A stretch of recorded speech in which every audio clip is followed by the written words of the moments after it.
रात, जब जंगल की सांस भी डर कर धीमी पड़ जाए, तभी एक आश्रम के भीतर एक आदमी बैठा था। ध्यान में तूफान उसके ऊपर गरज रहा था, मगर उसकी पलकों के भीतर शांति थी। महर्षि दधीचि। बिजली की एक सफेद लकीर ने आसमान को चीर दिया और उसी चमक में द्वार पर खड़ी एक गर्भवती स्त्री दिखी। उसके चेहरे पर भय नहीं था, चिंता थी, एक ऐसे निर्णय की जो वापस नहीं लिया जा सकता। देवता आए थे, और जब देवता किसी मनुष्य के दरवाजे पर आते हैं तो समझ लो स्वर्ग भी किसी मोड़ पर अटक गया है। इंद्र का वज्र भारी था, पर उससे भारी था उनकी विनती का बोझ।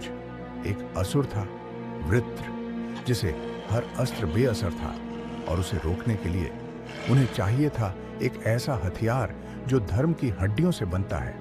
दधीचि ने एक पल भी नहीं सोचा। उनका उत्तर सरल था, अगर मेरे टूटने से तीनों लोग बचते हैं तो मैं टूट जाऊंगा। और फिर बलिदान हुआ। देवलोक ने हथियार पाया, पर पृथ्वी ने एक पिता खो दिया। उसी रात बारिश के बीच पीपल वृक्ष के नीचे एक बच्चे का जन्म हुआ।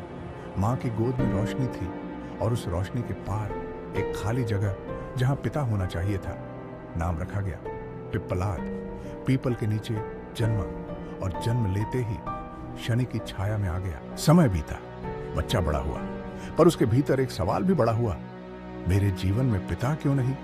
एक रात उसने आकाश की ओर देखा, और उसे लगा जैसे एक काला विशाल ग्रह उसे घूर रहा हो। शनि निर्दयी नहीं, बस निष्पक्ष, और निष्पक्षता अक्सर क्रूर लगती है। सच जब बताया गया तो बच्चे की आंखों में आंसू नहीं रहे, वहां आग थी, और उसने तय किया अगर भाग्य ने छीना है तो वह भाग्य से जवाब लेगा। पीपल के नीचे उसने तपस्या शुरू की। दिन गए, रातें गईं, ऋतुएं बदली, उसके शरीर पर समय की चोटें बढ़ी, पर उसकी रीढ़ नहीं झुकी। और जब तपस्या सच में गहरी होती है तो केवल साधक नहीं बदलता, सृष्टि भी हिलती है। वन सूखने लगे, धरती दरकने लगी, पशु भागने लगे, और स्वर्ग के महलों में कंपन उतर आया। देवता घबराए, क्योंकि यह शक्ति किसी राजा की नहीं थी। यह शक्ति एक अकेले बेटे के भीतर पले शून्य की। तब त्रिदेव उतर आए, ब्रह्मा, विष्णु, महादेव। उनके प्रकाश से जंगल का अंधेरा भी पीछे हट गया, और पिप्पलाद की आंखें खुली, ऐसी आंखें जिनमें धैर्य नहीं, निर्णय चल रहा था। सत्य सामने रखा गया, तुम्हारे पिता का बलिदान धर्म था, पर तुम्हारे जन्म पर शनि की दृष्टि थी। वह कर्म का नियम है, उसकी छाया परीक्षा बन जाती है। और उसी क्षण पिप्पलाद के भीतर कुछ टूट गया, और उसी टूटने से एक युद्ध जन्मा। दूर आकाश के पार शनि ने भी यह पुकार सुनी। काले कवच में बैठा एक देवता, जिसके चेहरे पर बुराई नहीं थी, बस सदियों का भार था। उसने भागने की कोशिश नहीं की।